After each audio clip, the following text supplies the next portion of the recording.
O tema da mensagem dessa noite chama Um de Nós. Eu resolvi colocar esse tema, se você perguntar por que escolheu esse tema. Geralmente eu leio o texto, falo alguma coisa, faço uma introdução para depois então falar do tema. Mas hoje eu resolvi botar o tema de cara. E esse tema nasceu nos meus ouvidos, preparando esta ministração, porque eu me lembro de uma canção, Bispo Leandro. Ela assim, como eu sou muito jovem, eu tenho apenas 28 anos de idade, eu era nem nascido ainda quando cantava essa canção. Mas o Grupo Prisma, quem lembra do Grupo Prisma? Aí eles cantavam assim: um de nós, Cristo já nasceu e se fez, um de nós, que amor grandioso. Ninguém lembra, só eu. Mas aqui quando eu era bebê, minha mãe cantava para mim, há 28 anos atrás. O Grupo Prisma cantava isso numa referência direta à pessoa de Jesus e daquilo que, como Deus provocou na nossa vida através da salvação.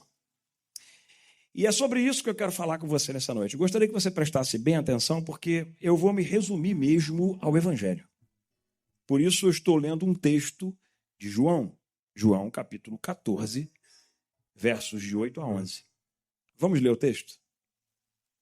Diz assim: Filipe disse: Senhor, mostre-nos o Pai e ficaremos satisfeitos. Jesus respondeu: Filipe, estive com vocês esse tempo e você ainda não sabe quem eu sou. Viu a pergunta? Mostra-nos o Pai, a indagação, o desejo. E Jesus responde simplesmente: eu estou com você o tempo todo. Quem me vê, vê o Pai. Então, por que me pede para mostrar o Pai? Você não crê que eu estou no Pai e o Pai está em mim? Você vai entender nesta mensagem, essa noite, essa expressão de Jesus. As palavras que eu digo não são minhas, mas de meu Pai, que permanece em mim e realiza suas obras por meu intermédio. Apenas creiam que eu estou no Pai e que o Pai está em mim. Ou creiam, pelo menos, olha a bondade e a graça dele, a ponto de dizer, se você não conseguir na totalidade, pelo menos creia por causa das obras que vocês me viram realizar. Lindo, né? Esse é o mestre, gente. O Deus Criador. Para começar essa mensagem, eu quero que você passeie comigo na mente. Nós estamos falando de um Deus muito sublime. Um Deus que nós temos dificuldades em descrever. Porque Deus é inimaginável, Deus é indescritível e ele é inominável. Não tem nome, não dá para nominar ele. Ele é inimaginável. Para pensar agora assim, como é a forma de Deus? Deus. Eu tenho ouvido aqui o apóstolo Léo, tenho ouvido o pastor Reginaldo, que até falou poucos dias atrás, que na verdade a onipresença de Deus é porque tudo está dentro dele. Por isso ele consegue ser presente em tudo. Não é porque ele está uma porção aqui, uma porção lá, uma porção... Não, é porque tudo que existe, o universo, está dentro de Deus. Tudo. Então esse Deus de tamanha sublimidade, como é que nós podemos formatar na nossa mente quem ele é? Quem é esse Deus? Não temos.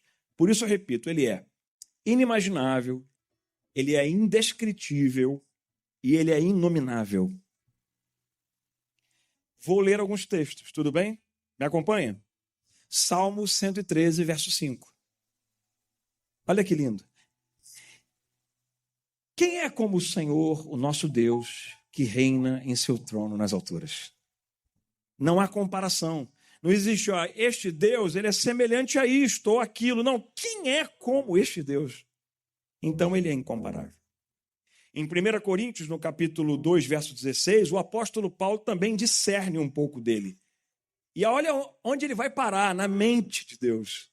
Porque não dá para descrever. Olha o que o texto diz. Quem conheceu a mente do Senhor para que possa instruí-lo? Nós, porém, temos a mente de Cristo. E você vai entender também por que Paulo está dizendo que nós temos a mente de Cristo. A gente vai chegar lá. Mas este Deus Criador, o Pai, nós não conseguimos discernir a mente dele. A teologia tentou explicar. Então você vai ver grandes nomes da teologia, como, por exemplo, Tomás de Aquino. Alguns chamam de São Tomás de Aquino. Tomás de Aquino diz o seguinte: a teologia fala muito mais daquilo que Deus não é do que propriamente do que ele é. Porque a teologia não consegue discernir Deus. Então ela vai falar do que ele não é. Porque não conhece na plenitude. Então a teologia fala muito mais de quem Deus não é, porque a gente não tem a noção da concepção desse Deus tão poderoso, em que o universo está dentro dele, em que uma ordem dele faz tudo mudar, um Deus que não pensa, porque se ele pensar uma vez, ele raciocinou, e se ele raciocinou, deixou de ser Deus. Porque o raciocínio pressupõe é o que a gente chama de silogismo, duas ideias para você comparar. O ser humano é o único ser criado por Deus com a capacidade de raciocinar. Então nós usamos uma premissa, que é um raciocínio, uma ideia. E nós usamos uma segunda premissa, e podemos até usar uma terceira. E nós comparamos assim, é uma ideia com uma outra ideia e tiramos uma conclusão. Se Deus fizer isso em algum momento, ele deixou de ser Deus, porque aí ele está pensando, ele não está decidido. Isso é para a gente, para ele não. Então é o tamanho desse Deus. Deus não existe, porque existência, já diz a teologia, pressupõe origem. Ele é e sempre será. Antes de haver a eternidade, ele já era Deus, ele é Deus. Então não há tempo. Tudo isso está na Bíblia. O Deus sem forma, o Deus sem imagem, o Deus sem comparação. Até o nome dele, os judeus, quando foram os primeiros a debruçar teologicamente para tentar entender, até os judeus disseram, o nome dele é impronunciável. Nós não podemos pronunciar. Chamaremos ele de Adonai, porque assim pelo menos porque não sabemos o nome dele. Impronunciável. O apóstolo Léo tem um estudo lindo sobre o nome de Deus, passa pelo nome de Jesus. O nome impronunciável. O universo finito. O universo tem limite. Está em expansão. Bilhões e bilhões de anos-luz em expansão, mas é finito. Mas Deus não. Ele não conhece finitude, porque tudo dele e nele estão na infinitude. Se eu fosse você, eu dava um aplauso por esse Deus. Um aplauso.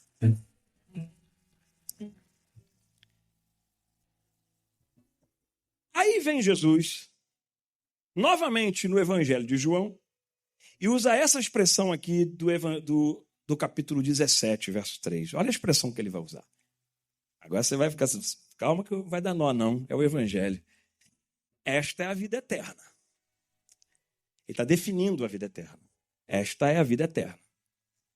Que te conheçam. Está falando do Pai, ó. O único Deus verdadeiro. Peraí, como é que a gente vai conhecer ele se ele é indescritível, inimaginável e o nome inominável? Como é que a gente conhece esse Deus? Dá um nó, não dá? Esta é a vida eterna. Se você quiser realmente abraçar a vida eterna, o segredo está aqui. Que te conheçam o único Deus verdadeiro e a Jesus Cristo a quem enviaste. Calma que você vai entender.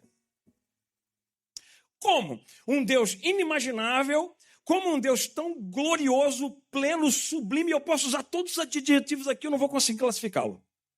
Porque ele é mais do que isso tudo ainda. Por isso os anjos o adoram 24 horas sem cessar. Porque não conseguem nem contemplar o tamanho da glória dele. Nada consegue conter ele. A palavra de Deus diz que a terra é como o estrado dos pés dele. Gente, grande Deus. Se eu sou alvo do seu amor, e eu tenho que conhecê-lo para conhecer a vida eterna, como é que eu vou conhecer um Deus que eu não conseguiria conhecer? Aí ele fez um movimento na eternidade. Ele fez um movimento na eternidade. Ô, gente, Jesus. E o movimento foi esse aqui, ó. Então, eu vou me esvaziar. Eu vou me esvaziar. Água. Copo.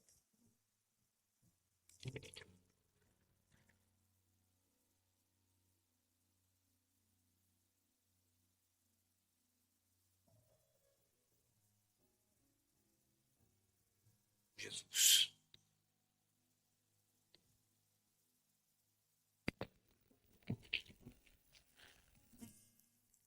Moído. Então o Deus sublime se esvaziou.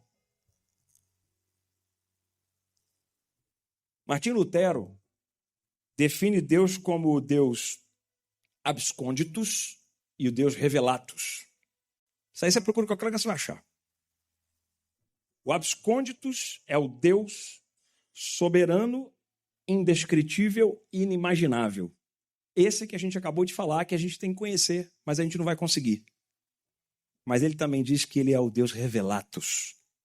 É o Deus que se esvaziou para ser moído em nosso favor e a gente abraçar ele. E como é que ele fez isso? Como está em Filipenses no capítulo 2. Esse efeito de esvaziar no grego é kenosis. A palavra grega utilizada para esvaziar é kenosis. Eu vou mostrar para você onde é que ela está.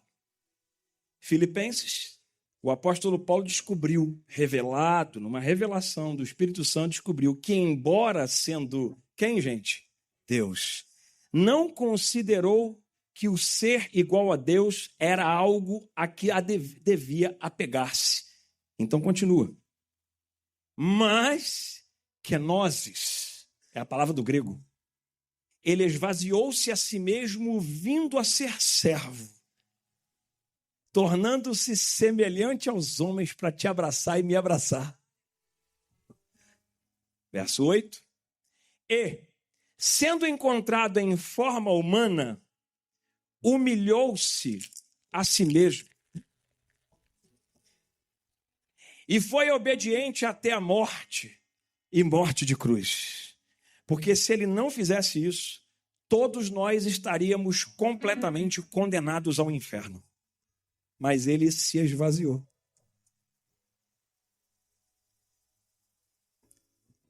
Calvino, calma que não é aula de teologia, mas eu resolvi separar estas informações. Diz que os homens usam máscaras. Calvino, precursor do calvinismo, que nós chamamos, uma teoria teológica para explicar também a respeito da salvação. Calvino diz que os homens usam máscaras para esconder quem são. O ser humano coloca uma máscara para esconder quem é.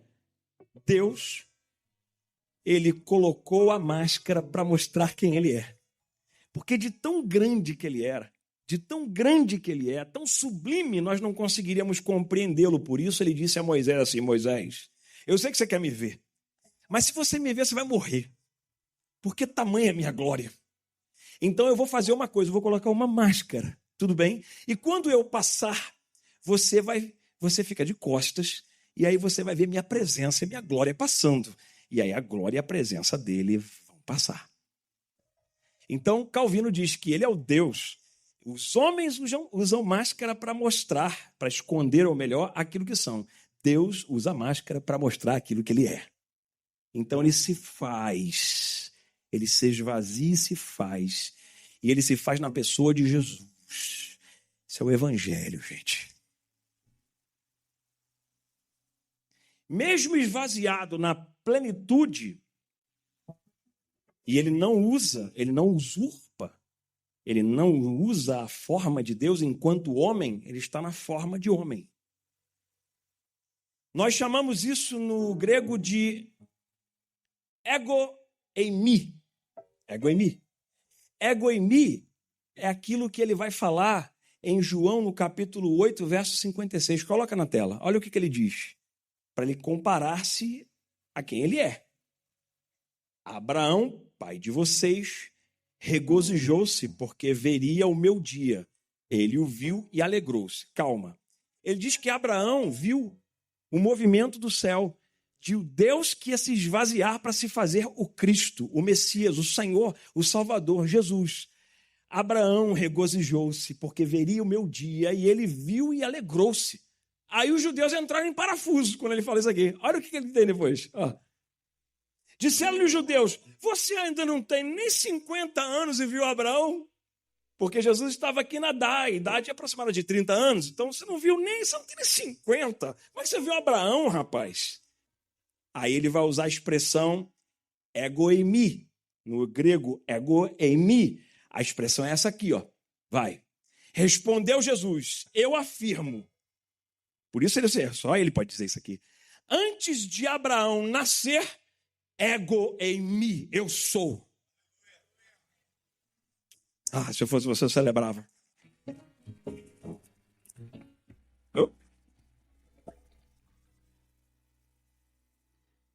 Aonde você encontra uma expressão semelhante a essa?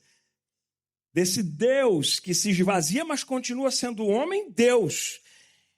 Em Êxodo, no capítulo 3, verso 14, quando Moisés vai ter um encontro com a sarça, lembra? Só que ali já não é no grego, ali é no hebraico. E ali no hebraico é anihu. Anihu. Anihu. Volta lá, olha aí.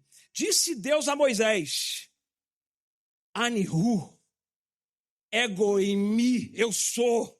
Ele usa a mesma expressão, só que em vez do hebraico, ele usa no grego, Jesus. Aqui é o hebraico. É isto que você dirá aos israelitas, novamente, Anihu, egoimi, me enviou a vocês. Então, quando Jesus fala em João, no capítulo 8, e quando Deus se revela na sarça ardente para Moisés, em Êxodo 3, é a mesma pessoa falando e usando a mesma expressão. Eu sou. Eu sou. Eu sou esse Deus que você não conseguia conceber, mas agora você pode abraçar. Oh, glória a Deus por isso. Glória a Deus por isso. Glória a Deus por isso. Ele é a sarça que não queima. Ele é a voz que ninguém cala. Ele é o anjo que visitou alguns. E ele é o Deus que vinha no jardim conversar com Adão. Porque se ele é tão sublime e grandioso, ele não teria condições de entrar na terra. A terra explodiria por causa da glória dele. Então, ele se faz. Ego em mim, sou eu. Eu sou. Continuo sendo eu. Ele é o Pai da eternidade. Ele é o Pai da eternidade, como diz a Bíblia. O próprio Deus. Mas ele se submeteu ao tempo. Porque o tempo está dentro da eternidade. Mas ele pega e inverte o jogo. Ele pega a eternidade e se submete ao tempo. Só ele poderia fazer isso, porque ele é o Deus Criador. E ele só faz isso através de quem? Dele mesmo. Como o próprio Jesus, que se esvaziou sendo Deus. É lindo, gente. Fala para mim se não é lindo isso aqui. Ele é a vida. Ele não é uma vida, um jeito de viver, uma vida singular. Ele é a definição plena, absoluta de vida. Ele é a vida. E ele é a vida que morreu. Porque ele, a própria vida, se submete à morte para depois ressuscitar ao terceiro dia. Só ele podia fazer isso. Então ele é o Deus indescritível, incomparável, inimaginável, inominável. Mas, ao mesmo tempo, ele se esvaziou para que nós tivéssemos noção de quem ele é. Agora você entende o texto que diz: a vida eterna é esta, que conheçam o Deus único e a Jesus Cristo que ele enviou. Pronto. Porque quando você vê um, você está vendo o mesmo.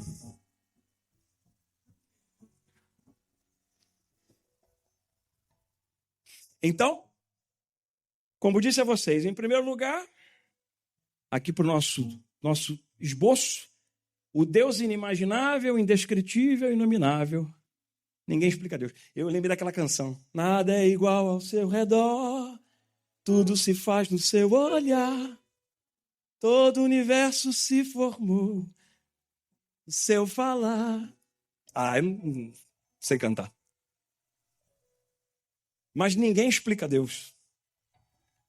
Só dá para explicar Deus quem experimenta o amor de Jesus. Aí você conhece a Deus. É Ele. Eu estava perdido, gente. Ele me encontrou. Você estava perdido e você foi achado. Eu estava condenado, meu nome estava numa cédula de dívida impagável. Eu já ia descer as cadeias do inferno. Eu e a minha família. Mas um dia esse Deus que resolveu se esvaziar, ele se despiu, tirou a glória dele e se fez um de nós. O amor, porque assim, ele é esse Deus tamanho, ninguém explica, mas ele também se esvaziou. Então ele, em segundo lugar, é o Deus esvaziado, que se fez homem. Jesus continua sendo Deus, só para poder me aproximar e ver e conhecer a vida eterna. Porque eu não teria parâmetros para analisar a vida eterna, a não ser que ele fizesse isso por mim. Por exemplo, eu não saberia, Bispo Leandro, vencer o diabo. Como eu lutaria contra o diabo? Porque o diabo já estava me colocando amarrado às cadeias das trevas. Mas como é que eu venço? Aí ele vem como homem. Podia chegar para o diabo e exterminá-lo com um sopro da sua boca, igual diz a Bíblia a respeito do anticristo, que ele vai soprar com a sua boca e vai matar o anticristo. É o que está na Bíblia. Ele podia ter feito com o diabo, mas naquele momento da tentação, ele não podia, porque se ele usasse um pouquinho só dele, Deus, acabou para nós. Ele tinha que vencer como homem, para mostrar para nós como é vencer o diabo, como é vencer a morte, como é vencer o mal, como é vencer todas as intempéries da vida através do poder de Deus. E isso nós conhecemos através de Jesus. O evangelho é simples, gente.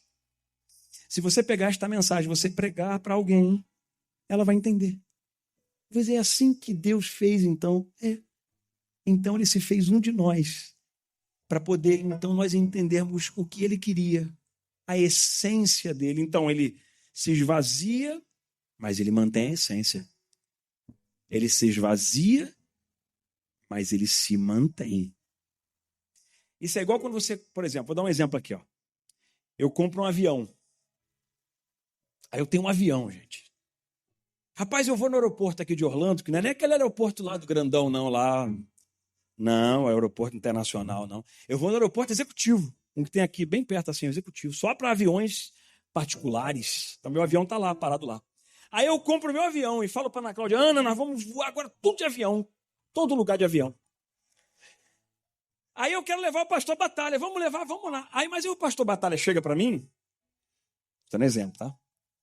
E fala assim, eu acho muito legal o avião, mas eu tenho medo, eu não vou voar de avião. Eu não consigo. E eu, por amor, deixo o meu avião no hangar e digo para ele, como você quer ir? Olha, de carro eu ainda vou. Tá bom, então eu vou de carro. Eu vou atravessar os Estados Unidos inteiro de carro, mesmo tendo um avião parado no hangar, só por te amar. Foi isso que ele fez conosco. Ele desceu da sua glória e diz, eles não vão conseguir andar comigo, mas eu consigo andar com eles. Então eu vou descer e vou andar com eles. Meu avião está parado. Eu tenho tanta glória. Deixei na eternidade. Os anjos devem estar boquiabertos. Eu aqui conjecturo. Mas ele resolveu andar comigo porque sabe que eu tenho medo. Assim ele fez e faz conosco. Tanto amor que ele vai aonde ninguém quer ir e faz o que ninguém quer fazer. Só para nos resgatar. Você pensa que você foi resgatado por um acaso? Ele te amou tanto. Quando ele soprou a vida e você era apenas um embrião que foi gerado no ventre da sua mãe, ele já estava te amando. Lembra que eu disse que ele é indescritível? Ele tem coração. Indescritível. Mas eu posso imaginar o coração dele pulsando em meu favor. Só por eu estar gerado, porque aquela vida quem soprou foi ele. Então a forma que Deus encontrou foi essa, de nos fazer entender e ele se tornar mais palpável. Por isso os discípulos, quando viram ele, tem algo diferente nele. Acharam que era um profeta, um mestre, mas era o próprio Deus. Era o próprio Deus. Então ele é esse Deus inimaginável, indescritível, Deus esvaziado, mas ele também é o Deus que é o amor, o verbo e a graça encarnados. Então ele pega toda a essência dele e ele se encarna. Que lindo isso. Se ele não fizesse isso, nós ficaríamos na ideia de Deus. E sabe quando nós nos chegaríamos ao Criador? Nunca. Mas ele se faz pequeno. Por isso ele diz, eu sou o caminho. Agora você está entendendo por onde vai. Eu vou deixar vocês, eu tenho que voltar para o Pai. Porque eu e o Pai somos, então eu estou indo embora, eu sou Deus. Eu vou voltar para a minha glória, que engloba todo o universo dentro de mim, porque eu sou o Pai da eternidade, gente. Os discípulos choraram, as mulheres, todos os discípulos, mas eu tenho que ir. Mas fiquem tranquilos.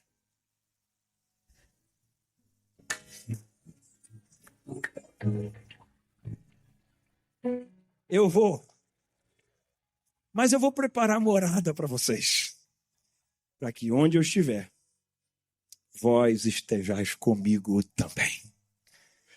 Porque eu não pisei aqui na terra e me despi da minha glória e me humilhei a ponto de ser servo de todos e lavar os pés. Gente, o Deus que lavou os pés dos homens.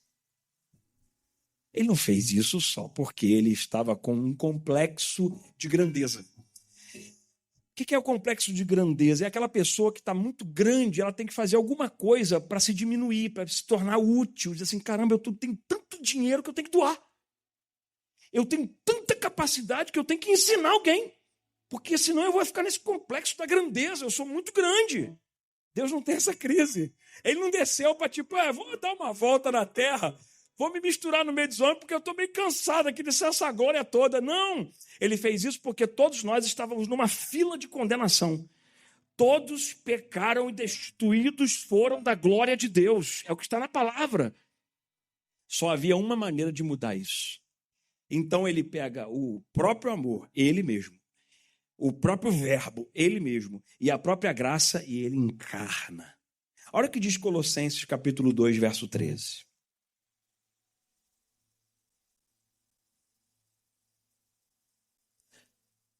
Quando vocês estavam mortos em pecados, na incircuncisão da sua carne, Deus os vivificou com Cristo. Ele nos perdoou todas as transgressões e cancelou a escrita da dívida, que consistia em ordenanças e que nos era contrária. Ele a removeu pregando-a na cruz. E, tendo despojado os poderes e as autoridades, ele se esvazia, mesmo tendo todo o poder e autoridade, para destronar todas as autoridades e potestades que estavam dominando os homens. Fez deles um espetáculo público, triunfando sobre eles na cruz. O primeiro grande diretor do teatro, do palco da vida, foi o próprio Deus.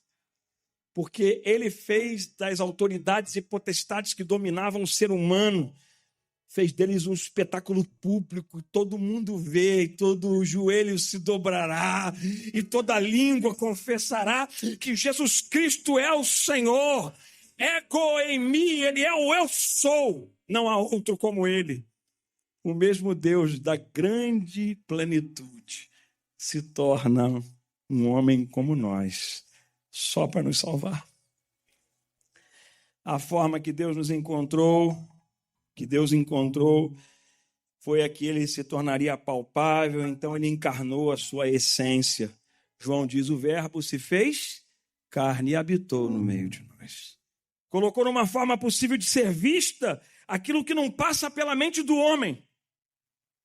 O próprio amor, a própria linguagem do céu, verbo, e a própria graça, que é a salvação que não exige pagamento, se tornaram acessíveis. O esvaziado permitiu que eu enchesse. O pleno me encontrou na minha desgraça. O poder, ele me abraçou na minha fraqueza. Hoje eu compreendo a linguagem do céu. E hoje eu sei que ele fez isso porque ele me ama. O amor, o verbo e a graça. Eu termino dizendo para você que o céu tem uma linguagem. Quando você muda de país, você chega, por exemplo, nos Estados Unidos, ou alguém que vai se mudar para a nossa terra, na grande maioria natal, ou seja qual for o país em que nós aqui moramos e viemos outrora, na nossa terra natal, existe uma língua materna, uma língua máter, uma língua natal.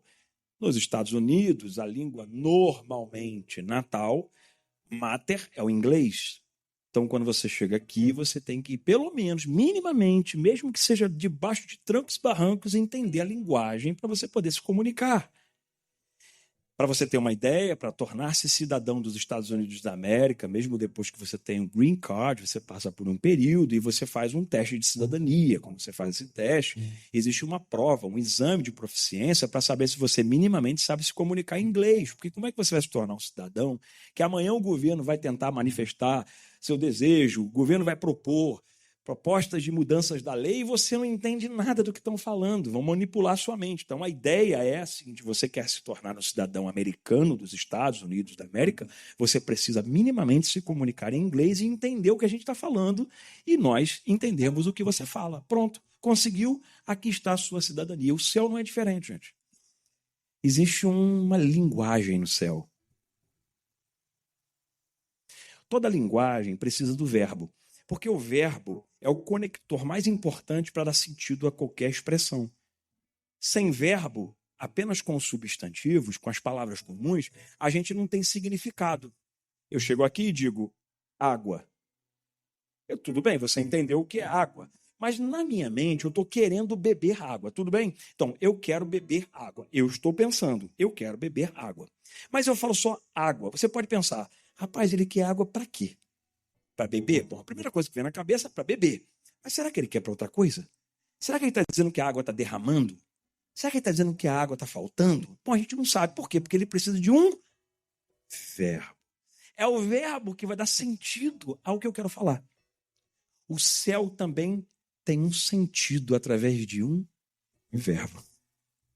Então, todo aquele que quer ser cidadão do reino dos céus precisa aprender a linguagem, e ela não é difícil, não. Por quê? Porque ela não tem tanto vocabulário. Na verdade, o único verbo que existe no céu é o só. E se você aprender esse único verbo, você se comunica com o Deus Criador. Como é que é o nome do verbo, gente?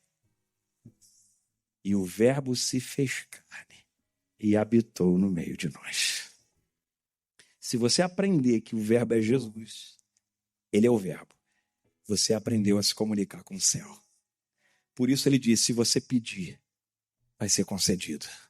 Peça em meu nome, porque eu tenho o verbo que o céu entende. Eu estava muito perdido, Estevinho. Aí ele me achou. E você também devia estar bem perdido, ele te achou. E eu gostaria muito que você, nessa noite, colocasse no seu coração de que esse Deus que se fez um de nós continua resgatando os seus a cada dia. O evangelho está sendo pregado há muito tempo.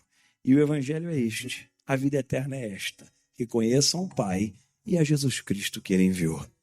Se nós entendermos isso, nós estaremos mais próximos ainda de Deus. A graça manifesta sobre nós o favor de Deus que nós não merecemos, ou bondade. O verbo que me faz comunicar com a eternidade. E assim eu falo com o Criador, porque em nome de Jesus todas as coisas me são atendidas. E o amor, porque Deus é amor. 1 João, capítulo 4, versículo 8. Foi o primeiro versículo que eu aprendi. Eu era um menino, estudando numa escola católica. E aí eles cantavam uma musiquinha. Deus é amor, assim diz a Bíblia. É no capítulo 4, versículo 8, 1 João. Eu guardei. Quando eu entreguei minha vida a Jesus, isso já estava dentro de mim. Porque eu aprendi que Ele é o próprio amor. E foi por amar que Ele nos chamou. Foi por amar que Ele trouxe você aqui nessa noite. Foi por amar que Ele tem cuidado de você todos os dias. E tem atraído com cordas de amor. Foi por amar que Ele tem buscado aqueles que estão perdidos, sujos, Ele está limpando. Quem é que lembra quando Ele limpou-nos? E nós estávamos todos sujos. Ele limpou, tirou de nós toda a sujeira do pecado. Cancelou a cédula que tinha condenação contra nós e nos deu a vida eterna. Este é o Evangelho de Jesus Cristo. Glória a Deus. Sai, igreja de pé. Eu quero fazer uma coisa muito importante.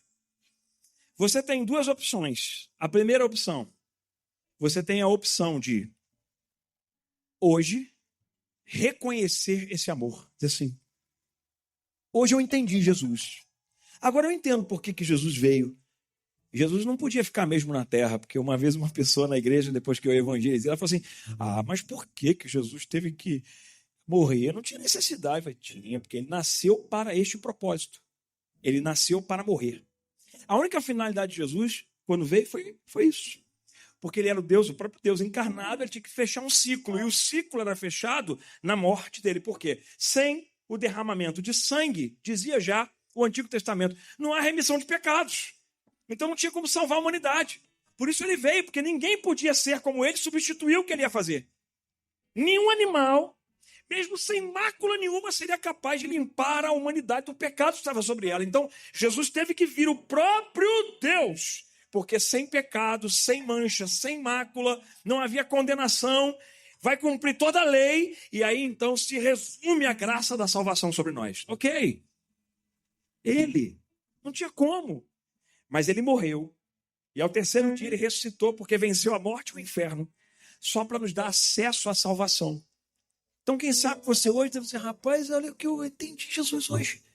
Agora eu estou entendendo que realmente era isso. E eu entreguei minha vida a Jesus Cristo, porque Ele é o caminho, a verdade e Ele é a própria vida.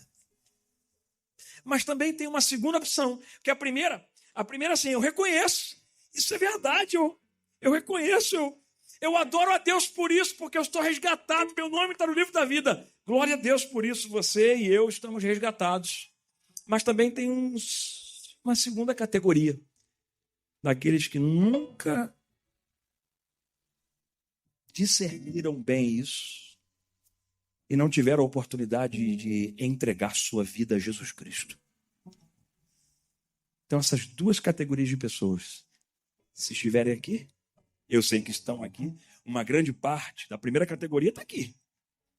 Mas na segunda, quem sabe você hoje pela primeira vez vai entregar sua vida a Jesus Cristo, para que se cumpra na sua vida o que está na palavra de Deus. A vida eterna é esta. Quem conhece a Deus, o único Senhor, e a Jesus Cristo, o seu Filho enviado. Então hoje o meu chamado não é só para a categoria de quem vai pela primeira vez entregar a vida a Jesus. Não. É para você vir aqui agradecer a Jesus pelo que Ele fez na sua vida. Você vai agradecer ao Deus Criador, porque lá dentro dele, Ele te achou perdido. Tudo bem, fique em paz, eu também estava perdido. Mas Ele me achou. Se você tem essa gratidão mínima do amor, do verbo e da graça encarnados, sai do seu lugar, vem aqui na frente. Vem aqui na frente. Olha, eu vou lá. Eu vou reconhecer Então, eu acredito que toda a igreja estará aqui comigo. Eu acho que sim, toda a igreja. Porque se eu reconheço Jesus como meu Salvador, eu acredito que eu tenho que agradecer e louvar e engrandecer e adorar o nome dele. Então eu vou sair do meu lugar como manifestação de alguém que é grato porque Jesus me salvou lá na cruz do Calvário. Então sai do seu lugar, vem aqui. Vem aqui aquele que foi alcançado pela cruz. Vem aqui aquele que foi impactado pelo poder do Evangelho. Vem aqui aquele que estava perdido e foi achado. Como uma ovelha que não tinha aprisco e foi encontrado. Eu vejo a família do Lucas, a Nath, da Luna. Gente, a gente está perdido. A gente foi achado. A gente foi achado, seu minho. A gente estava longe de Deus. Pastor Batalha, a gente estava longe de Deus. Eu lembro quando o senhor me conta que às vezes, olha, eu estava lá fora. Aí a gente encontrou. Oh, bondade de Deus. Oh Deus, que mesmo o grande se fez pequeno, o mesmo grande que se esvaziou, só por me amar. Então eu entrego a minha vida a Jesus Cristo, eu entrego o meu caminho a Jesus, eu reconheço, Ele é meu Senhor, Ele é meu Salvador.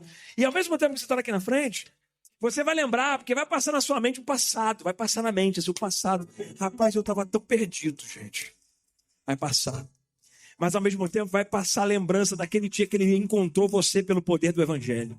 Porque alguém pregou o Evangelho para você, como essa moça aqui me pregou o Evangelho quando eu era menino, a minha esposa, 30 anos, ela pregou o Evangelho para mim. Eu fui alcançado por Jesus. Eu não deixo Jesus por nada. Eu sou ruim até para desviar, eu não sei nem como é que funciona isso. Porque eu amo demais o que ele fez na minha vida. E depois ele alcançou meu irmão, olha meu irmão ali, ó. Ali, o pastor Adriano. Porque ele entrou na minha casa, alcançou a minha vida, depois alcançou meu irmão. Depois alcançou meus pais. E ele foi salvando a minha casa. Eu tenho certeza que na sua memória está passando essas coisas aí, ó. Jesus me encontrou, eu estava perdido. Silvana, a gente está tudo perdido, Silvana. Mas ele nos achou. Oh. Então vamos cantar e adorar, vamos?